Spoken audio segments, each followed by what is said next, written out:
Labai ačiū, kad šitą vakarą, lietingą lapkričio vakarą paskyrėt šitam susitikimui, kuris yra labai svarbus, nes kviečia daug žmonių Lietuvoje. Gal taip gali netrodyti iš mūsų nedidelės grupės šiandien, bet iš tikrųjų mes kalbėsime apie kalbą ir apie tai, oficialus diskusijos pavadinimas yra lietuvių kalba klientų aptarnavime priežastys ir pasekmės, bet didesnė tema yra apskritai apie ką kalba reiškia mūsų identitetui, kokia yra Vilniaus miesto kalbinė įvairovė, kaip joje naviguoti. Ir buvo visai juokinga mums patiems spręsti, kokią kalbą mums kalbėti. Šiuo metu aš kalbu lietuviškai. Are there any people who didn't understand the word I just said? No. Okay. In these situations, usually I just start speaking the language that everyone understands, but just usually it's English. But we thought, since this debate is about Lithuanian language, that let's try to do it in Lithuanian with translation, which is also sounds like almost like a political decision. From now, I want to speak Lithuanian, which is not what we are trying to achieve, hopefully. Anyway, mes bandysim kalbėti lietuviškai ir su vertimu taip pat į anglų kalbą. Taip, tai truputis konteksto, kad spalio 3 dienos naujienos Seimas įpareigojo užsieniečius ir juos samdančias įmonės nuo 2026 metų, kitų metų, jau už mėnesį, pusantro mėnesio, aptarnauti klientus lietuvių kalba. Už tokias valstybinės kalbos įstatymo pataisas ketvirtadienį balsavo 78, o susilaikė 5 Seimo nariai. Seimas įpareigojo tiesiogiai paslaugas teikiančius užsieniečius mokėti bazinį lietuvių kalbos lygį. Už tokių įpareigojimų vykdymą bus atsakingos ir valstybės institucijos, užsieniečius įdarbinančios įmonės, vadovai ir patys užsieniečiai. Gamintojai, pardavėjai, paslaugų teikėjai bus įpareigoti pateikti vartotojams svarbiausią informaciją apie prekes ir paslaugas valstybinė kalba ir jie ženklinti prekes. Čia yra verslo žinių informacija. Ir kodėl mes esame nuspaustuvė ir kalbam apie šios dalykus, yra dėl to, kad šitomis savaitėmis vyksta spektaklis, performances pavadinimu Taksi, kuris yra, kuriame taksi vairuotojai įgauna galę pasakoti savo istorijas žiūrovams, kurie važiuoja su jais kartu. Bus keletas rodymų šitą savaitgalį taip pat. Tai aš kviečiu mūsų diskusijos dalyvius ir pirmiausia noriu pakviesti Dalią Asanavičiūtę Gružauskienę. Ji yra politikė, Seimo narė ir inicijavusi įstatymo pakeitimus dėl lietuvių kalbos vartojimo aptarnavime nuo 2026 metų. Dalia, kviečiu Jūs.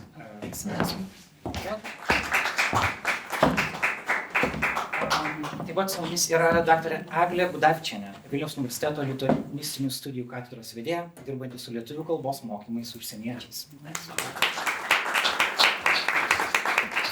Su mumis yra Laimonas Likštys, Bolt laikinasis vadovas pavėžėjimo paslaugoms Lietuvoje. Sveiki. Su mumis yra Adelė Šuminskaitė, Taksi Vilnius kūrybinės komandos narė. Aš jeigu mirsiu, Elšana, mes kad kartu sėdėtume.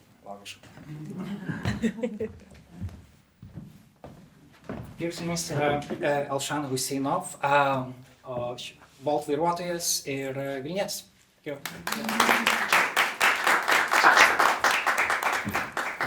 Mano vardas yra Karolis Vyšniauskas, aš esu žurnalistas, NARAT autorius ir vienas redaktorių.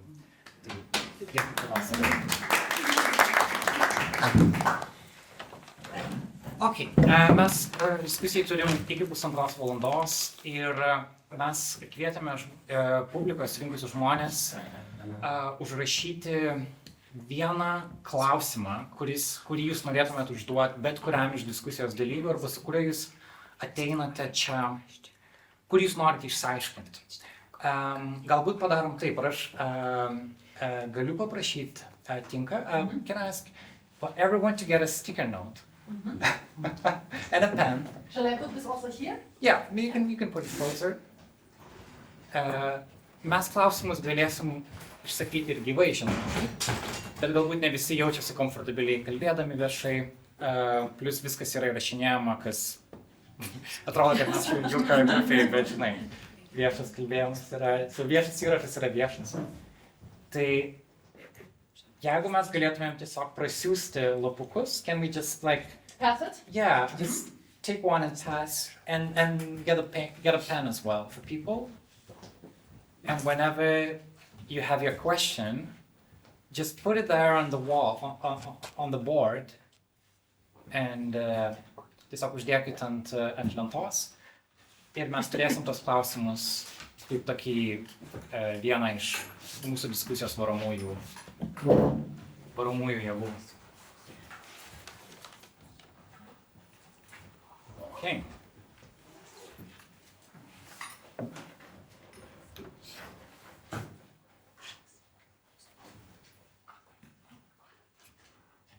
Super. Tiesiog vienas klausimas ant vieno lapuko, galit kelis lapukus. Ir kol galvojate klausimus, pradėkim tuomet mūsų pokalbį. Dar norėčiau pradėti nuo jūsų.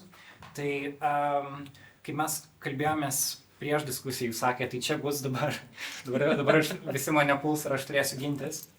Ir aš jums sakiau, kad ne, taip nebus. Galimai taip bus. Bet kodėl būtų neteisinga manyti tokį formatą yra tai, kad už šitą įstatymą balsavo, kaip minėjau, 78 Seimo nariai ir pozicija ir opozicija dėl jo susivienijo. Vadinasi, kad yra kažkoks konsensusas politinės Lietuvoje dėl to, kad reikia kažkaip lietuvių kalbą kilstelt jos reikalingumą, įvest tam tikrą kartelę, norint dirbti Lietuvoje. Ir jūs buvote šitą įstatymą iniciatorė, suprantu, kad rašėte patį įstatymą.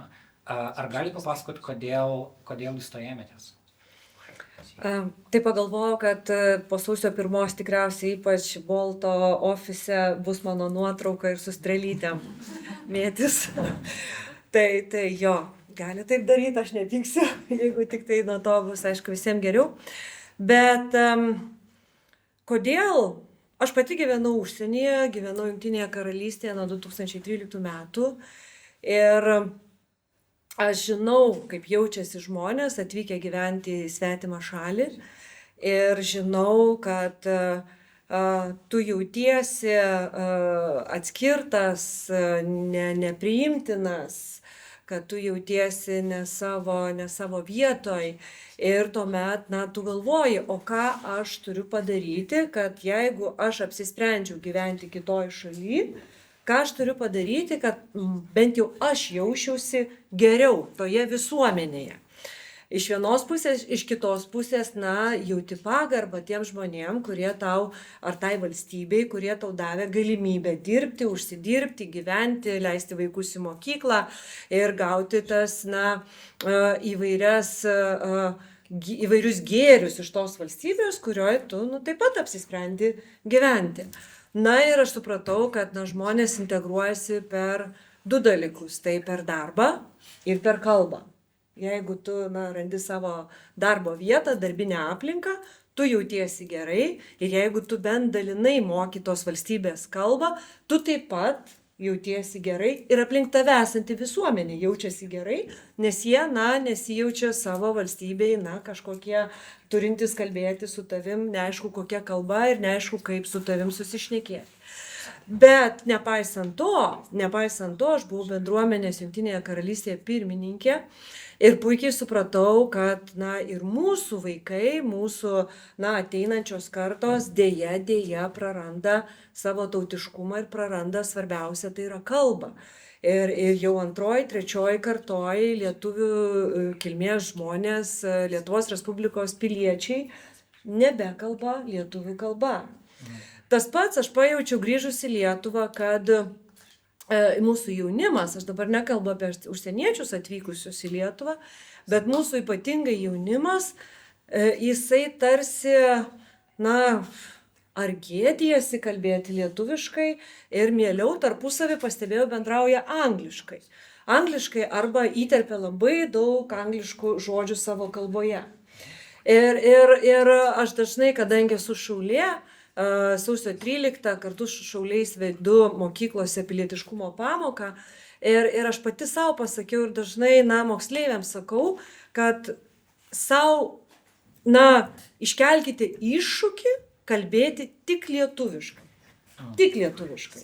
Su draugais, ar ne, savo šeimoje ir savo aplinkoje. Ką tai reiškia? Reiškia, tų atitikmenų, kurio mes įpratę ieškoti, rasti lietuvių kalbą. Ir pasirodė, tai yra labai sunku. Ir ta problema, kad savo kalbos mes kažkaip linkę lengviau prarasti ir prisimti savo kalbą daugiau svetimybių, iš kitos pusės mes esame tolerantiška tauta. Vilniuje vien visų religijų bažnyčių yra, maldos namų, visų tautų žmonių yra. Ir Vilniuje telpa visi, mano nuomonė telpa visi.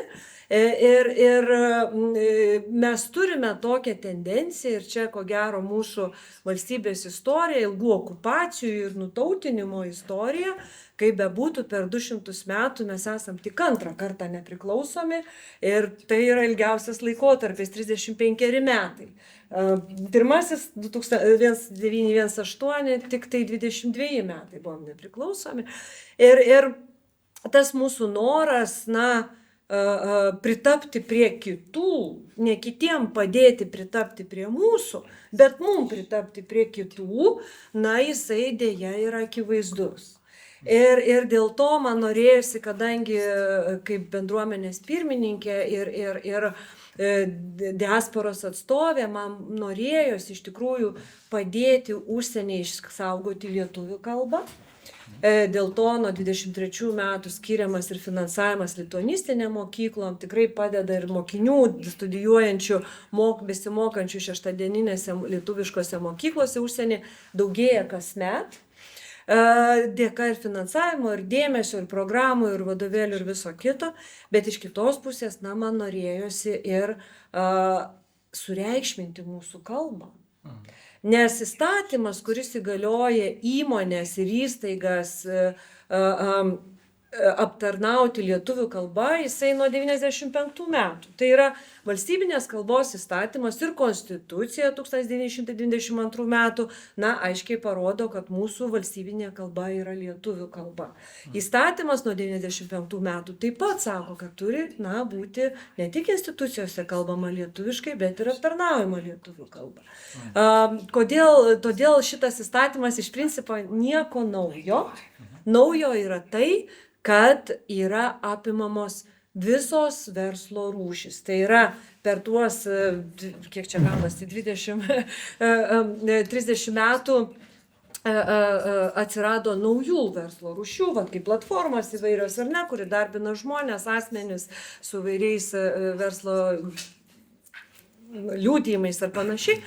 To įstatymas tiesiog iš to, kad jis senas, jis neapėmė. Tai tas pataisimas yra tik tai, kad dabar visi verslai tą privalės daryti. Tai iš principo nieko naujo, iš kitos pusės, tik tai tuo met, kai atsirado įstatymas, prieš metus priimtas ir mes diskutavom dar metai iki priėmimo, daugiau negu metai, sujudo gyventojai, verslai, gyventojai palaiko. Ta prasme, Lietuvos piliečiai, vietiniai vilniečiai palaiko, verslam ir atvykusiams tai yra sunkiau, bet iš kitos pusės prie manęs yra priėję ne kartą įvairių organizacijų, užsienio piliečius vienijančių organizacijų žmonės ir sako, galbūt reikėtų vėliau, gal dar po metų, gal po 2, baigsis karas ir panašiai Ukrainoje.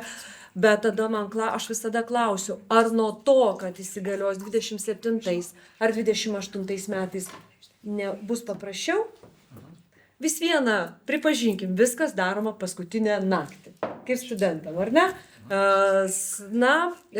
Tai aš manau, kad čia aš labai įsiplečiau, bet laiko daug turim, daug politikui pašnekėti, bet norėjau parodyti, kad aš puikiai suprantu žmonės, kurie gyvena atvykę čia, mūsų lietuvius, kurie gyvena užsienyje, bet iš kitos pusės noriu paklausti čia esančių užsieniečių, atvykusių gyventi, ar jūsų valstybėje jūs įsivaizduotumėt aptarnavimą ne jų valstybės kalba? Ar įsivaizduotumėt, kad parduotuvė ateini ir tu gali kalbėti kitą kalbą, kurią tu moki, taksi gali vairuoti kitom kalbom, kuriom jie moka, ne ta kalba, su kuria susišneka. Tai aš manau, kad tokių būtų labai labai mažai. Tai aš galvoju, kad pagarba tai valstybė ir tas veidrodinis principas jis turėtų veikti. Ok.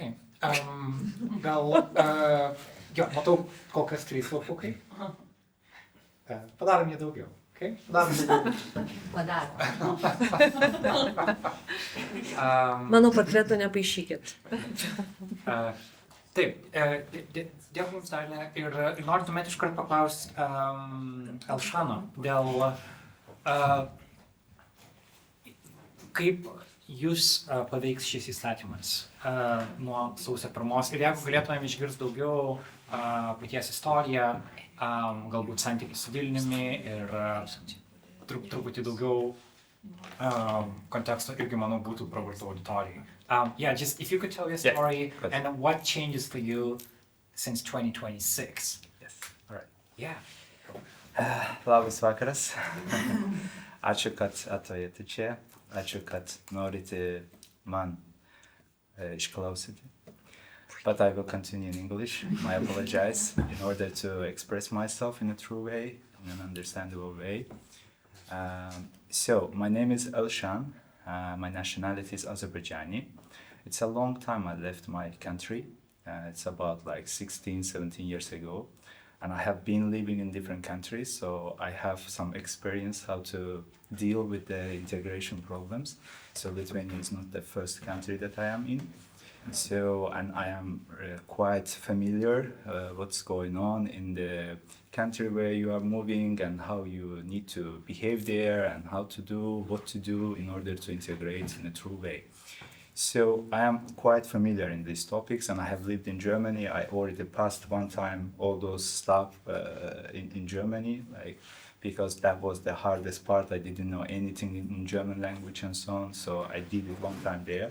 And before Germany, there was other countries. So, first of all, I want to start in this topic in a way that, trust me, we foreigners, at least most of us, including me, really want to learn the language. Let's agree with that, we really want it. And we really love this country, we really respect this country, its people, its culture, and its language. That's for sure. But integration is something, is like two-way street.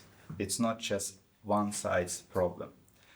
And when we understand this truly, then the new law will bring a lot of positivity. It's very nice. I actually was listening. I really agree with her. It's a small country, small nation.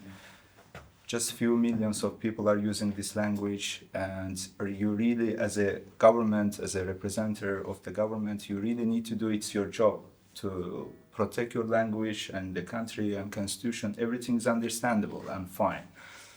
Even as a driver, like sometimes I'm listening, my passengers are talking with each other, students, as you say, young people, and they are like half of the sentences are in English. And even sometimes I said, guys, like, why you are not respecting your language? I remember few times I said it, you know, just, I also don't like it. As you know, I guess the history, in Azerbaijan, we also had the same history. We also, unfortunately, was a member of Soviet Union.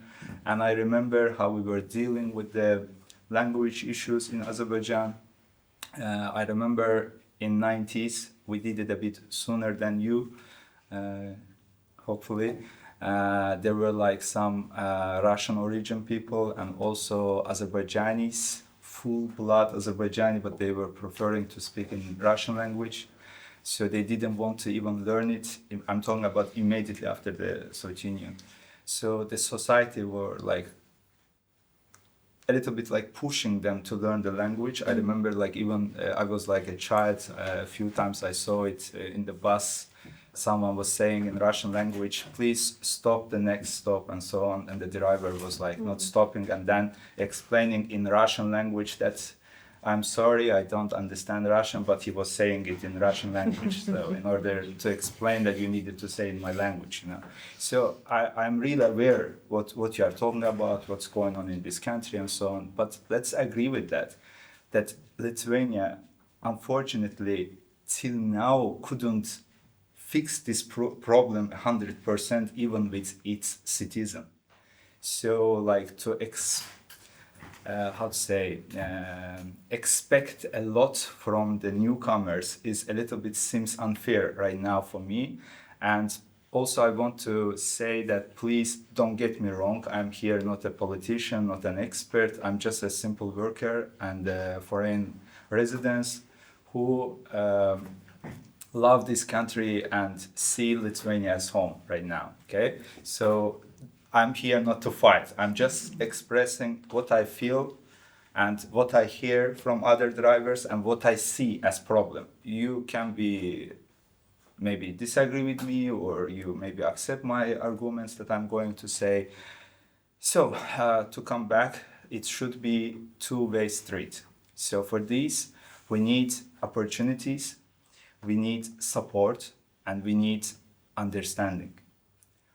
Under the understanding umbrella, we need a lot of empathy. Because without these things, first of all, it's unfair.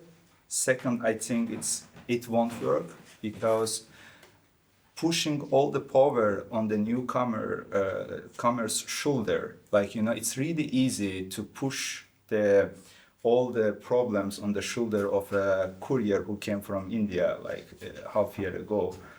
It's really easy. He doesn't have a power to say anything, even express his feeling.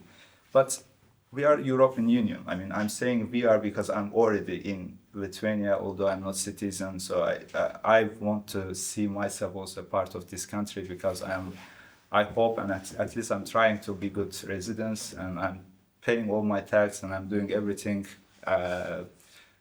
accordingly, let's say. So we are in Europe and Lithuania can get the experience from the other European countries because now Lithuania is facing this problem that newcomers are a lot last years. So, but the other European countries already saw it like 10 years ago. So you can really learn from their experience. For example, we can see what the French people are doing, what Germany they are doing, what England they are doing, how they are fixing this problem because their problems are even like 100 times bigger. Lithuania, I find very lucky in this case because your foreigners, your immigrants are really educated ones, are really good ones. They all have diploma. They all speak several languages. They are really, they have the capacity to learn your language, to integrate and so on. But if you see the other countries that going on in Europe right now, their foreigners are really uneducated. And some of them I saw in Germany, Tinka maybe agree with me, that they cannot even write their name, even in their own language. Elshan, but what you keep mentioning problems. Like, can you like specifically make what is the problem? Like in your case, I assume you have. Yeah, I already said opportunities, right? Support, and understanding. Because what I see right now, we don't have them. I can explain. Yeah, but what does that mean? All right, so you will get it.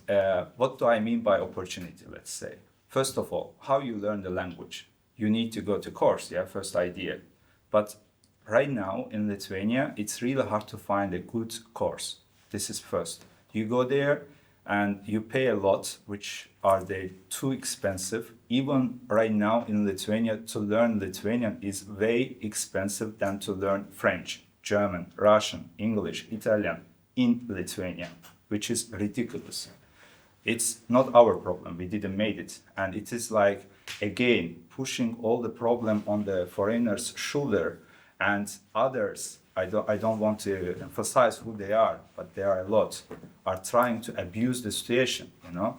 And first of all, the government could maybe open some opportunities. They can or not, but at least it would be nice to see that the government is trying to give something, give some opportunities. You know, I'm doing something, please, you do also something, you know, because there is a problem. And what I see from the society side and from the government side, especially from the government side, because it's what I feel, they see the problem, but they think the problem is our. They don't see it that is our problem also. I mean, the government's problem also. If they would see it, I believe together can really fix it. We can deal it, because this language, like Lithuanian language in our case, should be a bridge, not evolve. We need to do it together. This new law should be inclusive, not exclusive. Inclusion, not exclusion. This law should be made in a way to accept us, not to, leave my country. I mean, because there is such energy. So I think this is a core argument, that you feel that it's all the real thing what politicians are trying to do here is actually to say, we don't want you here. Maybe they don't mean, but it But that's really how it seems feels. like Okay. that. Yes. I feel like we need a response on that. Yeah. Tas argumentas, ar jums atrodo logiškas, kad tai yra tam tikra prasme tarsi padėta į įstatymo raidą, yra vieni dalykai rašyti, bet tikroji tokia jo esmė yra tarsi rasti legalų būdą pasakyti žmonėm, kad mes jūsų nenorim. Na ne. Kodėl? Dėl to, kad, kai aš įstatymo ir rašytoja, ir kurie, ir iniciatorė, tikrai jokių būdų tokios intencijos nebuvo ir nėra. Kaip kalbėjau, intencija yra kaip tik žmonėm padėti integruotis, kad jie jaustųsi gerai ir nesijaustų atstumti.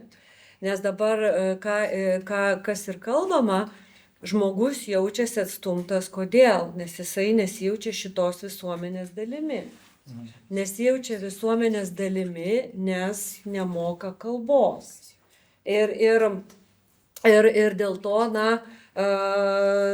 tas, kaip sakyt, noras padėti žmonėms išmokti kalbą arba priversti šitoj vietoje, nes matom per tos metus daug metų, vien tik tai noras, jisai neveikia. Ar ne? Tai mes dar esam tokie dėja ir mes patys ir tie, kurie gyvena Lietuvoje dažną kartą, reikia to botago ir morkos principo. Reikia ir griežtų priemonių, bet kartu ir reikia motyvacijos. Tai šiek tiek praplečiant galimybės mokytis, jos tikrai yra, bet jų yra nedaug.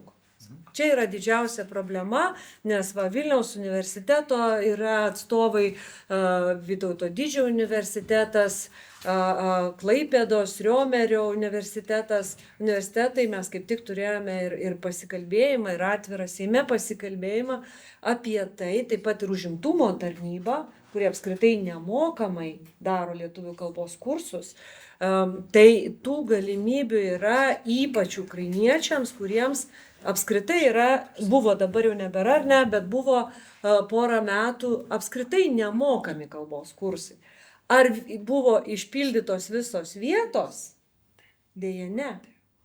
Tai reiškia, valstybė suteikia galimybę taip, tai tik tai iš Ukrainos atvykusiems, nes tai yra tam tikrą skirtingą statusą turintis asmenys, mokytis lietuvių kalbos ir tą daryti nemokamai.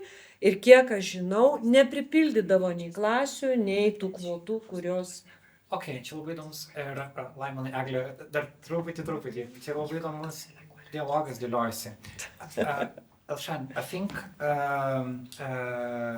Dalia said a very interesting point, and I want you to respond to that, because she's saying that you don't feel like you belong in this country, therefore we kind of have to force you a little bit to learn the language, and then you will belong.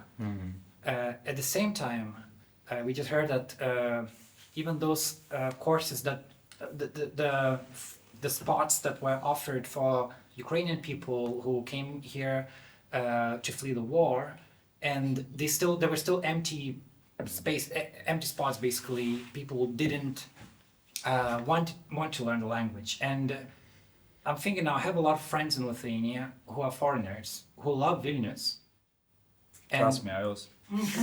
And then I meet them and we speak in English, and they feel at home here. They love this. They just don't really feel like language is the thing that makes them belong. And I feel like at the core of this law is that language should be. It's almost like we will make you. Yeah. So I'm curious, do you like, is language a necessary part of the feeling of you belonging in the city? Like in the country? In general, I'm listening her. She really says everything in a logical way. But the things that she is missing, I mean, as I'm saying as a government, not she's the face of the government. They miss the empathy feeling here, you know. And I said already before, you need to give some opportunity, and then you need to ask them, okay, you know, there are some things, please you also behave. Because we don't see that we are getting any opportunities. In Lithuania right now, only Ukrainians are getting all those helps, not the others. But in this city, in this country, there are a lot of foreigners, not just Ukrainians. And I'm not blaming or complaining, I'm just explaining, you know. For example, in Germany, again, like to come because I live there, there are a lot of churches. They are helping, teaching the language. There are a lot of volunteers are doing freely.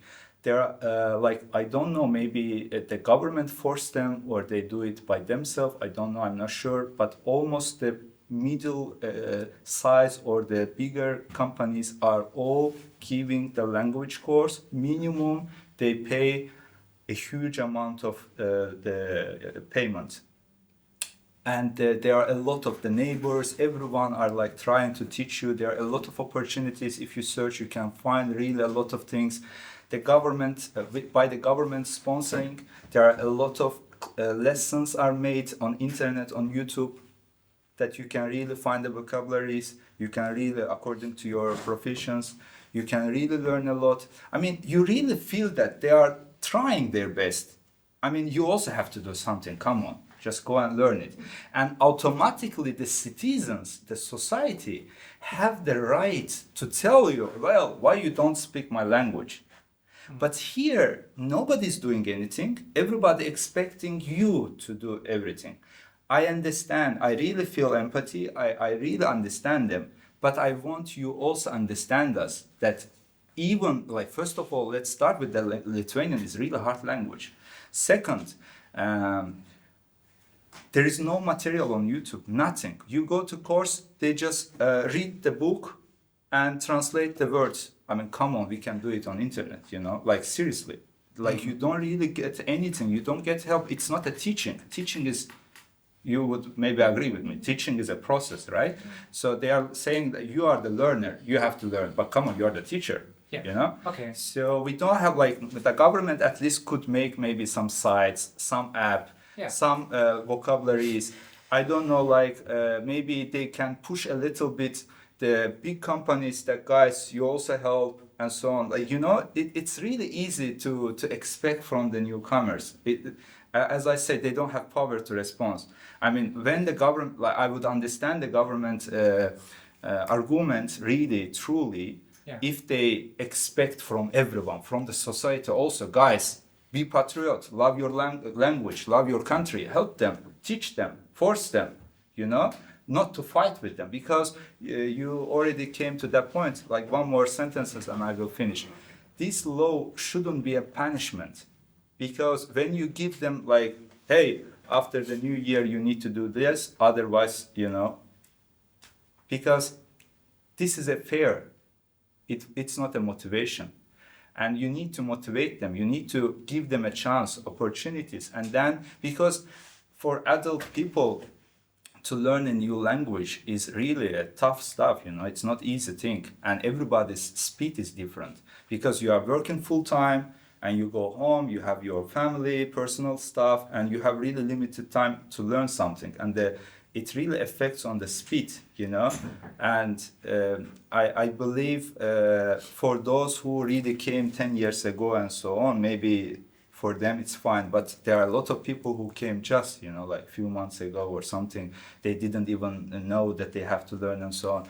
I mean, that strict law, I feel and I find it a bit unfair. And not just unfair, I'm afraid it won't work. You know, because everything is really good when it is made with love, not with punishment. I graduated from psychology, it's also my topic, and I'm saying it theoretical way also, not just according to my experience. Okay. Thank you. Thank you, Alšan. Su mumis yra daktarė Eglė Gudavičienė ir čia palėtėm šiek tiek apie patį lietuvių kalbos mokymąsi, kad mes kad tai nėra, galbūt yra mitas, gal jūs galite paneigti, bet tai yra sakoma, kad tai nėra lengva kalba išmokti. Ir dabar žmonės yra tarsi pasakyti į poziciją, kad jau po pusantro mėnesio jūs jau turite turėti A1 lygį. Gal galite žmonėm paaiškinti, kas tas A1 yra ir kiek laiko reikia, kad jį pasiektum. Tai jo, kaip atrodo lietuvių kalbos mokymasis realiai šiuo metu, iš to, kas jau yra aptarta? Taip, pradėsiu nuo jūsų pirmos dalies, kas yra tas A1 ir kiek reikia laiko jį išmokti. Tai šiaip vidutiniškai 100-120 valandų. Tai, pavyzdžiui, mes turime vakaro kursus, tai per 3 mėnesius mokosi studentai, šiaip žmonės iš bet kur 50 valandų, 25 kartai per 3 mėnesius ateiti. Na ir pavasarį dar ir jau turite A1 lygį. Šiaip mūsų kursai, čia ne dėl to, kad universitetą reklamuoju, bet mes žinome šitą mitą, kad kursai yra labai brangus. Iš tikrųjų, tai 300 eurų. Viena dalis 50 valandų, tai tikrai yra nedaug. Bet mes žinome, kad užimtumo tarnyba, kai jie finansuoja, ten žmonės užsikelia tas kainas, tai iš tikrųjų yra labai geros kainos, kurių mes irgi norėtume. O šiaip pats A1 yra, mes buvome už mūsų katedrą, dirbome su kalbos inspekcija, nes buvo viena pusė norėjo A2 lygį palikti, o mes labai paprastai žiūrėjome šitą reikalą ir peržiūrėjome A1 pagal bendruosius Europos kalbų metmenis, kas ten yra įrašyta. Tai vairuotojams visiškai to užtenka A1 lygio, nes tai yra paprastos frazės, prašom sustoti čia, kiek mokėti ir panašiai, to tikrai visiškai užtenka. Tai mes susidūrėme su tam tikrų pasipriešinimu, nes yra visuomenės dalis, kuri mus kritikuoja, netgi ir kolegos kritikuoja mus, kodėl mes taip palaikėme šitą idėją, nes, man atrodo, mes čia painiojame kelis dalykus, kalbam apie žmonių integraciją, o integracija tai yra žmonių, kurie nori čia likti, dirbti ir čia likti. Ir yra kita dalis žmonių, kiek žinau, iš vidaus reikalų ministerijos, jie mato vairuotojų migravimą, kad yra vidurkis 2 metai, jie čia užsibūna ir, kaip jau ir minėta, keliauja per šalis. Tai klausimas, kam jiems reikia tos integracijos. Tai šitas A1 lygis, jisai visiškai yra pasiekiamas ir čia taip yra labai didelė problema kokybės, mokymo kokybės. Čia kaip minėta, kad skaityti tekstą ir versti, tai mes taip nemokome kalbos ir taip mokykis kalbos kiek nori, tai užtruks ir 300 valandų, ir 400 valandų, ir dar daugiau. Tai yra mokymo kokybės klausimas yra labai labai aktualus. Ir kai mokai komunikacinių metodų, vieną linksnį įterpi, pavyzdžiui, vardininkas, aš esu Eglė, iš kur tu esi, aš esu ir žinome, kad tada reikia kilmininko, po truputėlį ta sistema susikabina, tada viskas įvyksta, tiesiog 100 valandų užtenka ir gali užtekti dar mažiau. Ir kai turėjome ukrainiečiams jau minėtus nemokamus kursus, pas mus žmonės atėjo iš tų, nes ukrainiečiai ima viską, kas yra nemokama, nes jiem iš tikrųjų labai daug visko yra ir čia negalima nesutikti su šito priekaištu, o kur yra kita užsieniečių dalis, ką mes jiems darome, kodėl nedarome šitų dalykų. Tai ukrainiečiai mums papasakojo labai įdomių istorijų. Vieni sako, mano čia jau 14 kursai, mano jau čia 10 kursai, sako, žinokit, aš tik 10 žodžių žinojau iki šitų kursų. Tai kokybės klausimas be galo yra aktualus ir iš tikrųjų gali labai užsieniečius demotyvuoti. Aš suprantu, kad jie dabar bandys jų ieškoti, kaip jiem žinoti, kad šita įmonė, šitas mokytojas yra patikimas. Tai suprantu, kad aš, pavyzdžiui, sugalvočiau padaryti savo lietuvių kalbos pamokas ir galėčiau daryti. Taip. O kaip yra sertifikatai? Vis tiek mes kalbame apie sertifikatą. Aš negaliu išrašyti žmogui A1. Yra kažkokia kokybės kontrolė, ar nėra? Yra nacionalinė švietimo agentūra organizuoja šitos egzaminus, lygio egzaminus arba bazinės kategorijos egzaminą. Jie yra organizuojami, dabar jau pameluoti, gal 4 ar 6 kartus per metus, kur žmonės registruojasi. Ir čia iš tikrųjų yra vėl akmenukas į mūsų daržą, tie žmonės sunkiai gali registruotis, nes yra vietų skiriama tiek, kiek skiriama. Jie važiuoja Vilniuje, nebegali registruotis, mūsų vienas studentas į Klaipėdą važiavo. Čia tikrai mums yra ką veikti. Mes irgi diskutavome šiek tiek apie tą egzamino iš to įstatymo įsigaliojimo datą. Ar tai jau turi būti 26 metai sausio mėnesį, ar galbūt dar po metų. Bet vis dėlto tas nukėlinėjimas yra labai blogas signalas visiems, vadinasi, vėl visi tikėsis, kad dar pratęs ir mūsų tyrimai, ką rodo, jeigu žmogus atvažiuoja į šalį ir koks įvyksta jo pirmas kontaktas su to šalies gyventojais, tai mes tikrai prisitaikome, esame tolerantiški, kalbame angliškai, kalbame rusiškai. Žmonėms iš karto yra pasąmoninis toks signalas, kad aš labai norėjau išmokti lietuvių kalbą. Bet čia visi labai gerai kalba angliškai, visi labai gerai kalba rusiškai. Ir tai labai muša per motyvaciją. Pavyzdžiui, kaip... Bet tuomet, kodėl mes, ir gal tai skamba kaip šventvagiškas klausimas, bet manau, jis yra vienas centrinių klausimų. Kodėl tuomet mes norim, kad tie žmonės kalbėtis tarpusavį lietuviškai, jeigu jie puikiai susišneka kitą kalbą?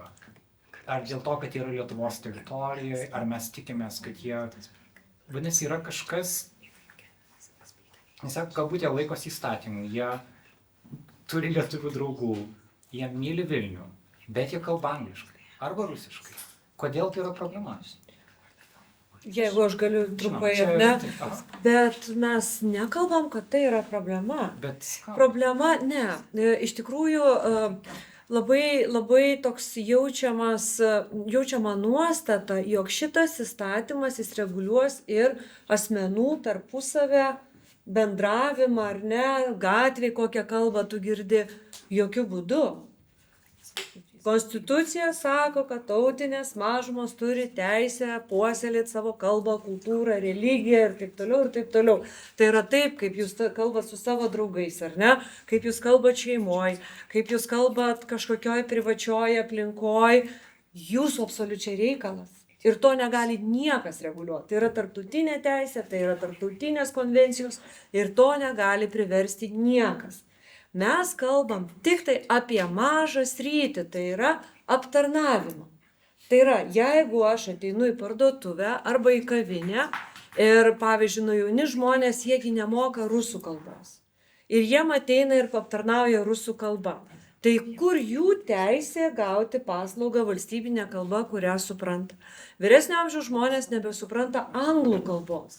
Ir jie, pavyzdžiui, važiuoja taksi, čia, sakysim, kraštutinis variantas, tikriausiai Laimonas pasakys, tokių nėra, bet, sakykim, teorinė galimybė. Važiuoja taksi, žmogus vyresnio amžiaus, jį ištinka infarktas. Pavyzdys, ar ne? Arba kažkas subloguoja. Ir jisai sako vairuotojai lietuviškai, ar ne? Jis jam atsako angliškai. Ir kaip tada?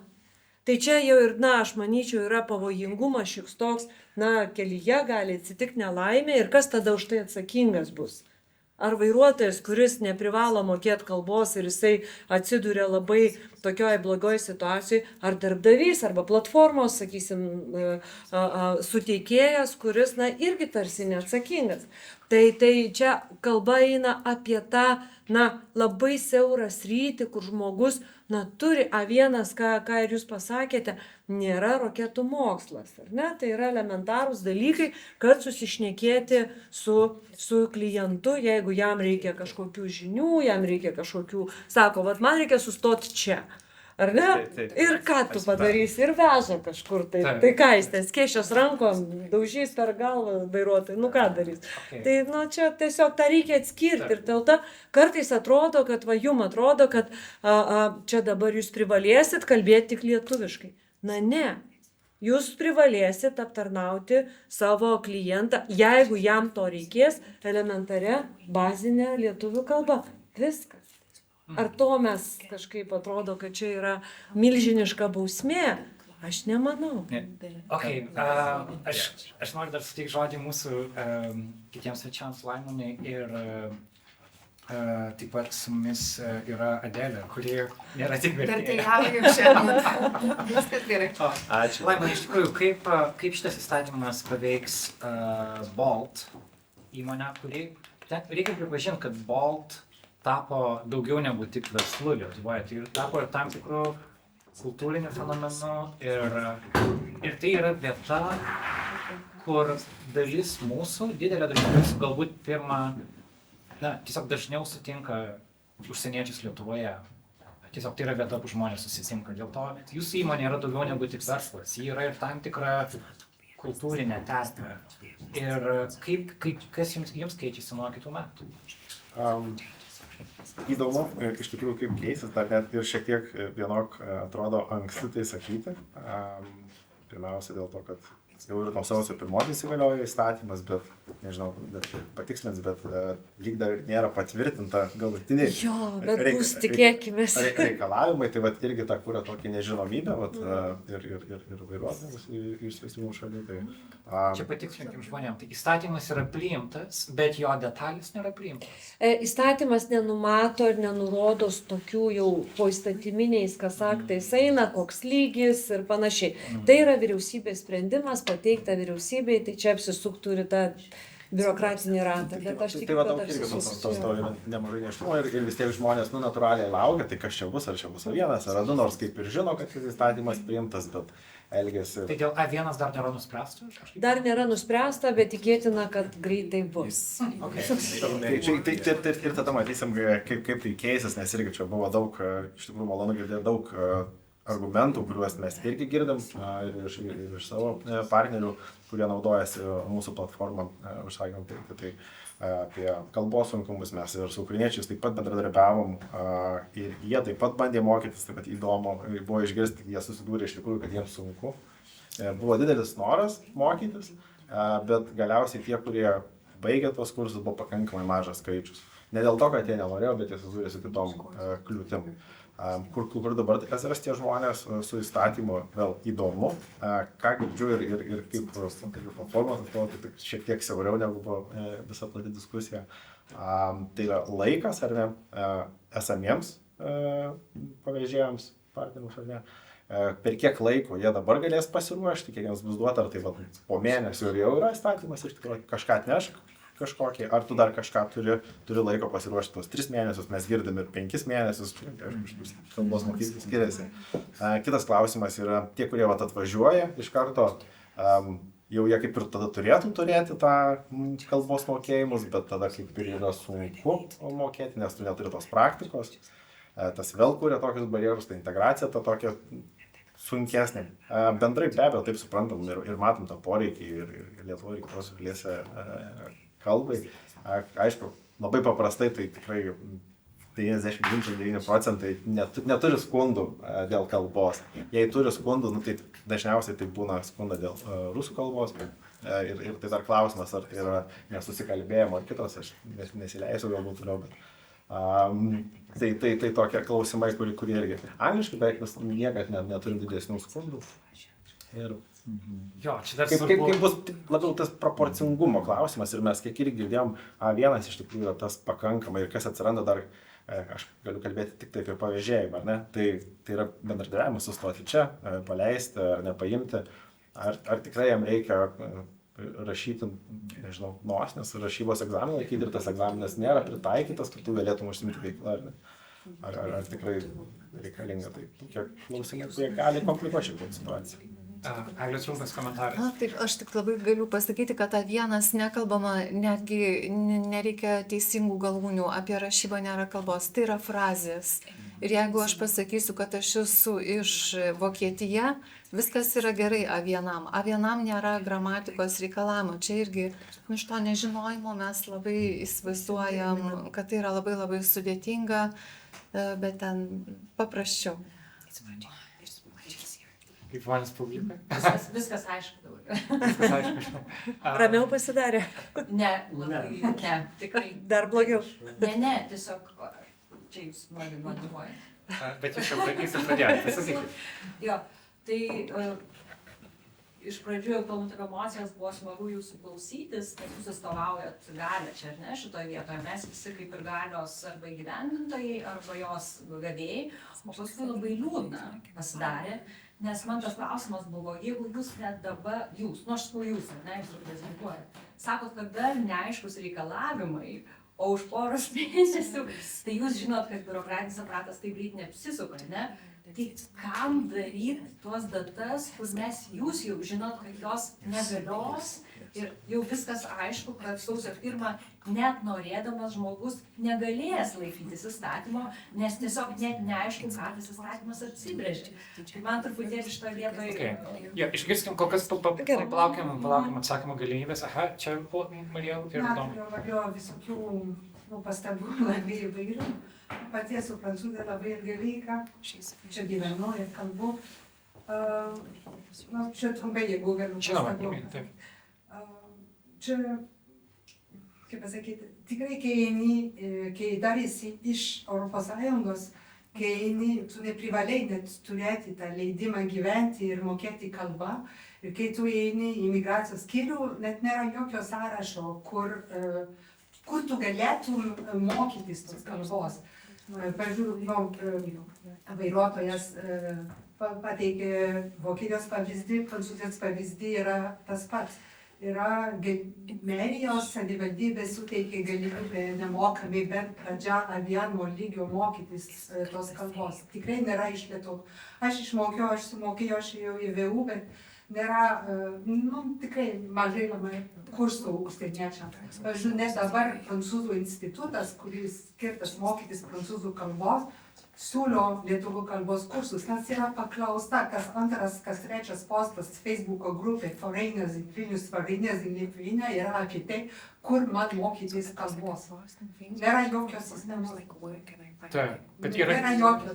Ir technologijos irgi pakiša kojas. Dabar tu gali įvesti tą tekstą tavo kalbą ir tu jį turėsi suprantamą lietuvių kalbą. Kur, kiek mokytis, kažkaip jo nebuvo jokios maksimos. Tu turi eiti į parduotuvę, paprašyti už kontoro makaronus, sriubą ir panašiai. Tu išmoksti lietuvių kalbos. Dabar nebereikia, tu skanuoji su Google Translate ir tu žinai, ką tu perki. Labai sudėtingas šitas dalykas. Irgi faktas, kad nuolat kartojama, kad sunkiai kalba ir atmuša bet kokią norą mokytis.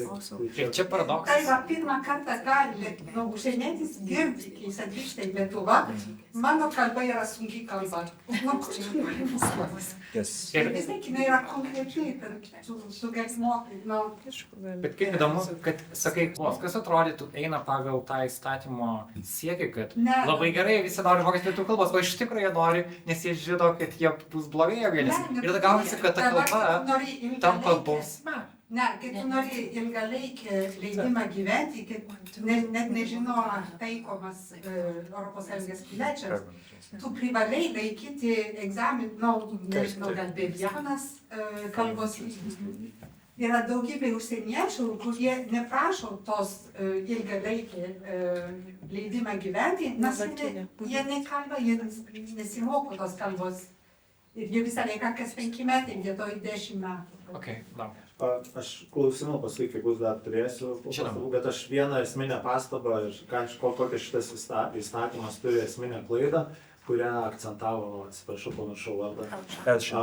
Ir ką iš Prancūzijos pasakė, tai taip, šitas įstatymas ir aš jį galėčiau įrodyti, jo paskirtis yra apsunkinti ir diskriminuoti žmonės, tai galėčiau su tam tikrais pradedant inspekcijos pasisakymu. Bet esminis dalykas, ką šis įstatymas formuoja, kokią nuomonę, tai kaip yra komunikuojama, aš po to dar turėsiu klausimą, tai yra, kad užsienietis čia nemokėdamas kalbos, jis yra pateikiamas kaip tinginys, kuris nenori mokintis.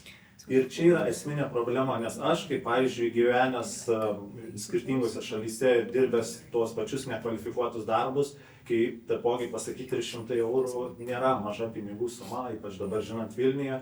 Tuo pačiu aš dirbu Anglijoje, dirbu Amerikoje, tai anglakalbės šalis, tai viskas yra išimtis iš taisyklės, bet pavyzdžiui, kai dirbu Olandijoje, tokių įstatymų tokiuose šalyse nėra. Ir pavyzdžiui, man tiesiog įmonės buvo paaiškinta, aš dirbau paštininku ir kartais susidariau su nepatenkintais žmonėm, nes aš nemoku kalbėti olandų kalbą ir aš tada galvoju, aš noriu būti to įmonėje vairuotojas. Bet man įmonėje buvo paaiškinta, sako, mes norim, kad darbo susirinkimai vyktų olandų kalba, taipogi yra įvairių biurokratinių dalykų ir tu nemokėdamas olandų kalbos, tu negalėsi dirbti vairuotojai.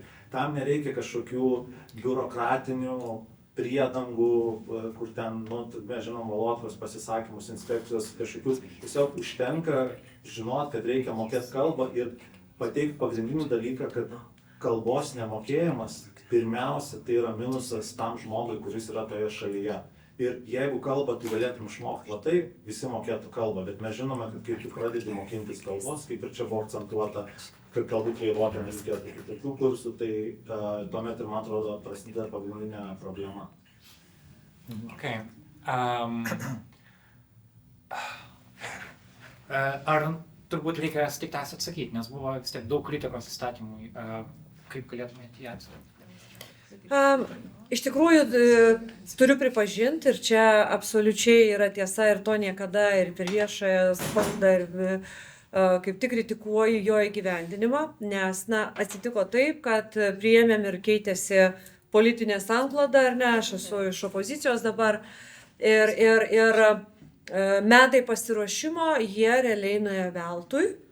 Dabartinė dauguma ir ministerijos absoliučiai nesiruošė visus mėnesius, dabar tik pradėjo ruoštis. Tai čia yra ta blogoji ir, sakysim, negatyvioji ir labai neigiama, bet ne įstatymo, o pasiruošimo pusė. Nes nekaltas įstatymas, jeigu, nėra ruošimas, ar ne? Įstatymas yra kaip ir konstitucija, yra ir tokia kaip yra. Mes negalim turėti dvigubos pilietybės, negalim, nes yra konstitucija, kurios referendumų dėja niekaip nepakeičia.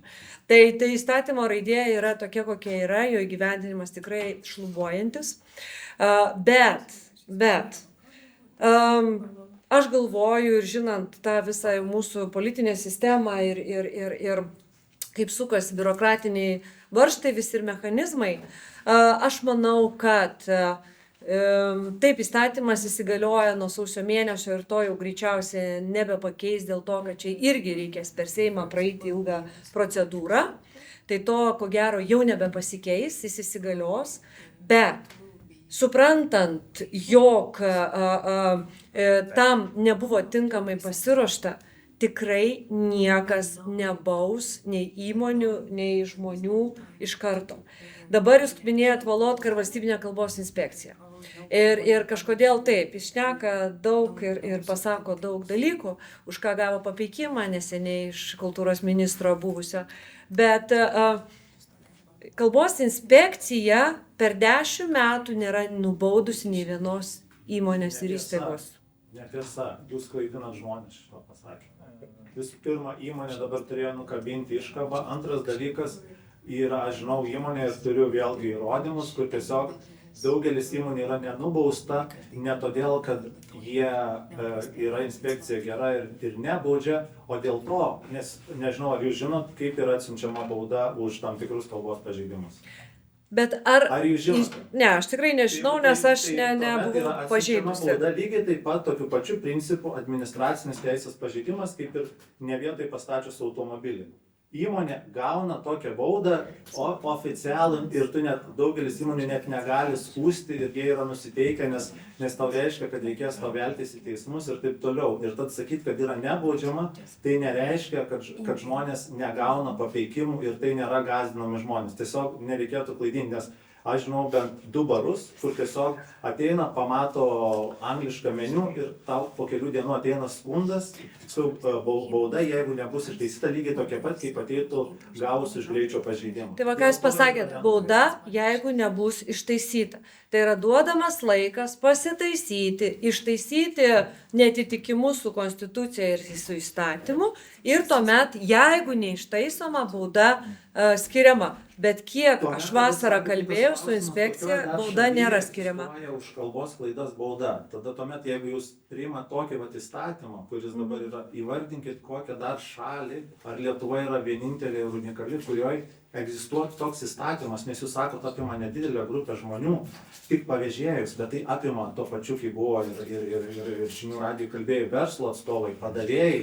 Tai yra ta pati automobiliai, kurie nori priduoti. Jūs sakot, kad tai yra labai didelė grupė žmonių ir lies ne tik pavėžėjus. Ir man būtų įdomu, tada jūs, jeigu sakėt, kad jūs priimat šitą įstatymą, iš kokios dar šalies yra panaši praktika, kokioje šalyje egzistuoja tokius įstatymus. Tai aš Europos šalies su tokiais įstatymais nežinau. Bet jūs tik ką minėjote, dirbate Olandijoje ir jūs negalėjote dirbti aptarnavimo sferoje dėl to, kad nemokate kalbos. Būtent 2 skirtingi dalykai, lygiai taip pat. Ne, tas pats dalykas. Ne, tas pats dalykas. Net norint dirbti Anglijoje, viešajam sektoriui. Tas pats Valotka klaidingą straipsnį rašė Delfyje, teigdamas, kad reikia laikyti egzaminą. Net pas Valotką Anglijoje yra nurodyta, dirbant viešajam sektoriui, nereikia laikyti jokių egzaminų, darbdavys pats turi teisę nuspręsti, tai yra pokalbio metu ir jeigu jam užtenka to kalbėjimo, nereikia laikyti jokių egzaminų, tai reiškia yra du skirtingi dalykai. Ar darbdavys pats sprendžia ir garantuoja, ar tai yra valstybinis įsikišęs biurokratinis aparatas perteklinis. Tai tiesiog jūs čia įvardinkite šalis, kuriuose būtų toks valstybinis įstatymas, kur kalbininkas gali ateiti į privatų sektorių ir pasakyti, man reikia visų egzaminų iš jūsų. Matot, jūsų įvardintos šalis, jos savireguliuoja, yra labai stiprus savireguliacijos mechanizmas, kur asmenys nemokantis tos pačios anglų kalbos, jie neturi jokių šansų gauti geresnę darbo vietą, geriau apmokamą darbo vietą, dirbti viešajame sektoriuje. Kodėl? Dėl to, kad yra suinteresuoti, jog jų klientai, jog jų paslauga būtų teikiama valstybinė kalba. Pas mus, atsiprašau, dėja šitie svertai neveikia ir pas mus vis dėlto atsiradus tikrai situacija labai pasikeitė po 22 metų. Ta mes suprantam. Po 20 metų situacija. Ir tu įėjęs Vokietijoje, Berlyne, Amsterdame, Skandinavijos šalyse, tu gali dirbti padavėjų nemokėdamas kalbos. Tai nėra tik Anglija. Aš tiesiog jūsų prašiau vieno, dėl to ir prasidėjo tas politikavimas. Aš jūsų paprašiau konkretaus atvejo, įvardinkit šalį, kurioje egzistuotų toks įstatymas, kur kalbininkas galėtų ateiti į privatų verslą ir reguliuoti jam, kokia kalba kalba jo žmonės. Tiesiog jūs įvardinkit šalį. Bet mes truputėlį man... yra ar nėra, aš atsiprašau, tai nesvarbu, net tokia šalis galėtų būti. Tai ir tokių yra.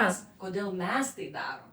Jeigu įvardintų šalį ir 10 šalių, tai vis tiek neatsakytų klausimą, kodėl mes tai darom ir kokia motyvacija mums yra tai daryti. Tai šalių nėra, nes tai neįmanoma. Tai nesvarbu. Galvokime apie tai, ką mes darom ir atsakomybę saudėje šitoje vietoje. Bet čia aš įstarpsiu. Labai, manau, irgi artėjom prie diskusijos pačios ašies. Tai yra, suprantu, ką sako Domas, yra, kad jeigu yra, pavyzdžiui, koks nors, nežinau, baras Vilniuje ir nori tiesiog kalbėti vien angliškai, toks būna, nežinau, egzistuoja kokia nors, pavyzdžiui, žurnalistikoje, egzistuoja tokia Radio Vilnius platforma, kur yra ir lietuvių autoriai, ir anglakalbiai autoriai, svečiai iš Vilnius, ir jie tiesiog veda laidas angliškai ir viskas yra anglų kalba pateikiama. Ir aš tada galvoju, jeigu Lietuvos politinis kursas yra, kad mes norim daugiau integruotis į vakarus ir žmonės kažką daro anglų kalba, kodėl tai problemas? Suprantu, kad galbūt šitas įstatymas labiau nori apsaugoti nuo, pavyzdžiui, vietos, kur kalbėtų tik rusiškai. Ir tos dvi kalbos turi skirtingus svorius ir dar tas aspektas yra, bet iš esmės čia yra klausimas, kiek mes leidžiam verslam ir žmonėm būti, kaip jie nori būti, ir kiek mes duodam tokį skėtį ir pasakom valstybės mastu, kaip jūs turit būti.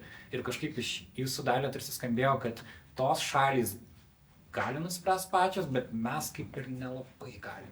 Ir galbūt aš blogai išgirdau. Įstatymas dabar numato, kad įvairius, sakysim, meno, kūrybos ir kitos rūšys, jos gali būti įvairiom kalbom.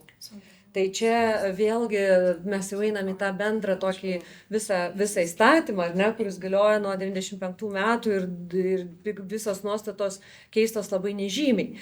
Tai vienintelė nuostata, kuri keitėsi šiaip irgi nežymiai, tik įtraukiant kitokias verslo rūšis, kurių nebuvo iki šiol, arba tai yra asmenys nurodyti, ne tik verslo rūšis.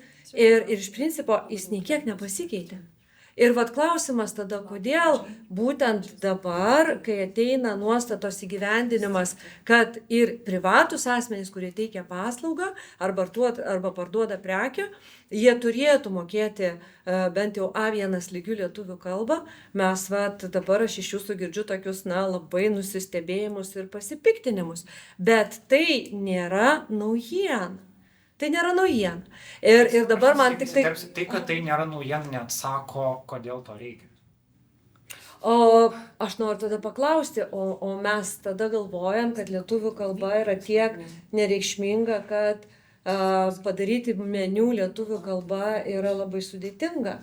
Man tiesiog labai didelis klausimas kyla, kodėl atėję žmonės į tam tikrą barą ir ieškodami meniu lietuvių kalba jo negauna. Tai čia labai sudėtinga tikriausiai padaryti, nes kodėl?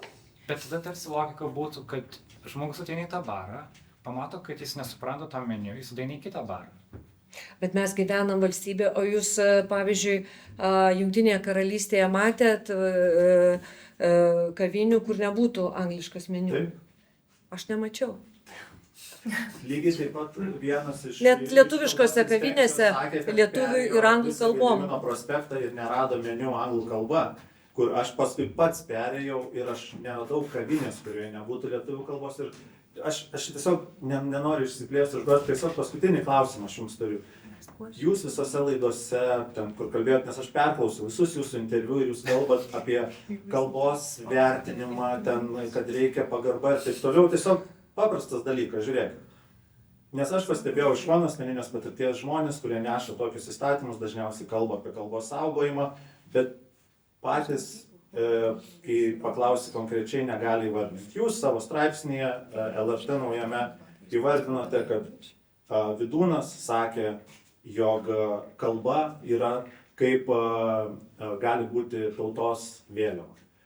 Kokioj Vydūno knygų jūs skaitėte, tai galbūt galite pasakyti, ar jūs tiesiog paėmėte atsitiktinę citatą ir jeigu paėmėte atsitiktinę citatą nepatikrinus šaltinio, tai kodėl tai pasakė Vydūnas, o gal iš tikrųjų čia sakė Jablonskis?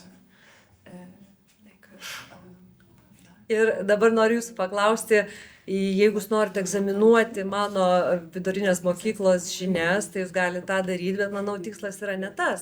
Aš manau, kad mes, žiūrėkit, ar mes sutarėm apskritai, kad lietuvių kalba yra vertybė?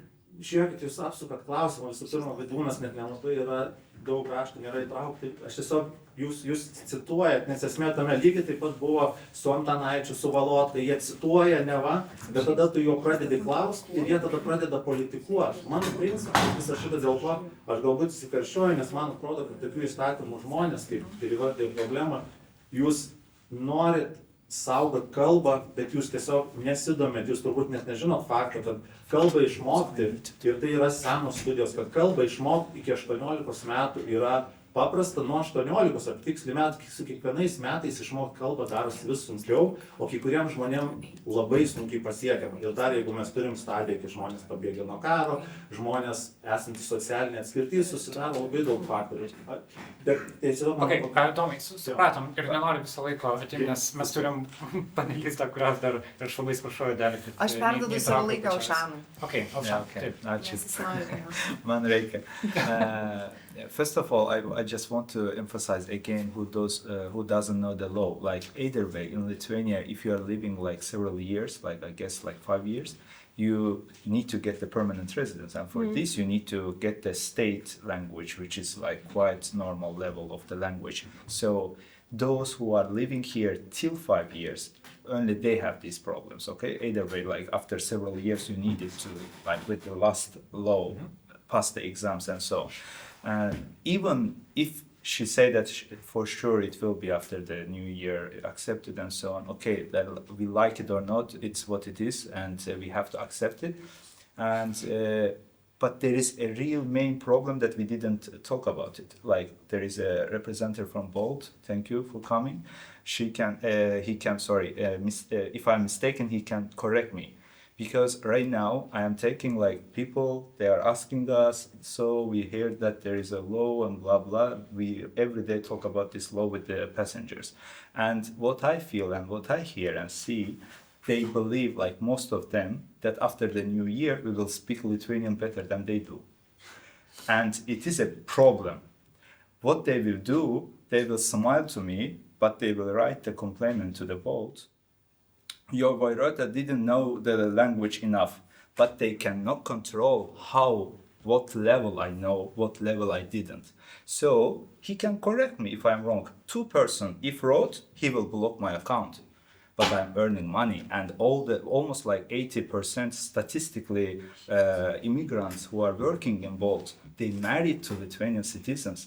We have Lithuanian citizen children. We have Lithuanian citizen family. If I'm not earning money, it will be again a problem to the government. You have to then support my child, you know. And there is a huge risk that after the new year, for no reason, although I speak like quite fine for A1, I can get blocked because he cannot control and he doesn't care about me. He mostly care about the passenger. It's true, you know. And we are already searching another job to guarantee at least like minimum full time, which is like salary with the way that they can accept us for working full time.